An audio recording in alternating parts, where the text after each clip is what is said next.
Hello student, today we are going to discuss with attack vector. In last lecture we discussed attack vector.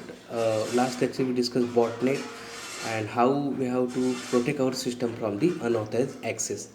An attack vector is a path by which an attacker can gain access to a computer system through the network server or deliver a payload. Attack vector enable attacker to exploit the system vulnerability. Attack vector include viruses, email attachment, web pages, pop-up windows, instant messaging and the chat rooms. So attack vector is that kind of vector or logbook which is to be maintained. With the help of that, attacker or any hacker can easily gain access to the system. The most common malicious payloads, which are Trojan horse, viruses, worms, and spyware. The payload means malicious activity that the attacker perform. How it perform? Attack by email, attachment, attack by deception, hackers, heedless guest, attacks of worms, malicious macros, viruses. Now, cybercrime and cloud computing. The primary area of risk in cloud computing is protection of user data and risk associated with the cloud computing environment. These are the risk and how to remediate the risk.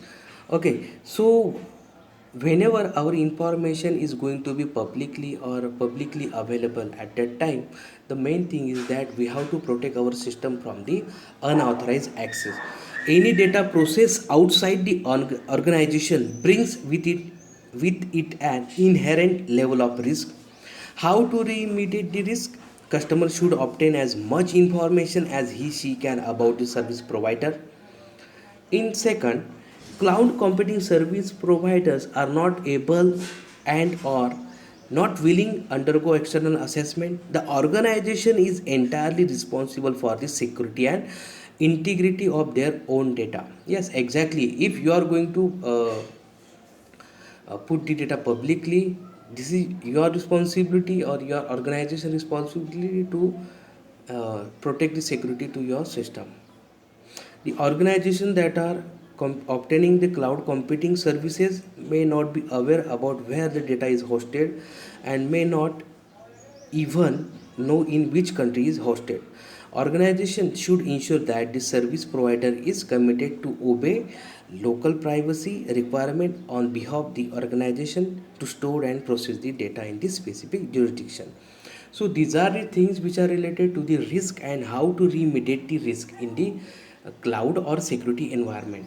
Okay, so what we will conclude over here, whenever our information is public, at that time this is the responsibility of us to protect the data from the unauthorized system. Okay, thank you.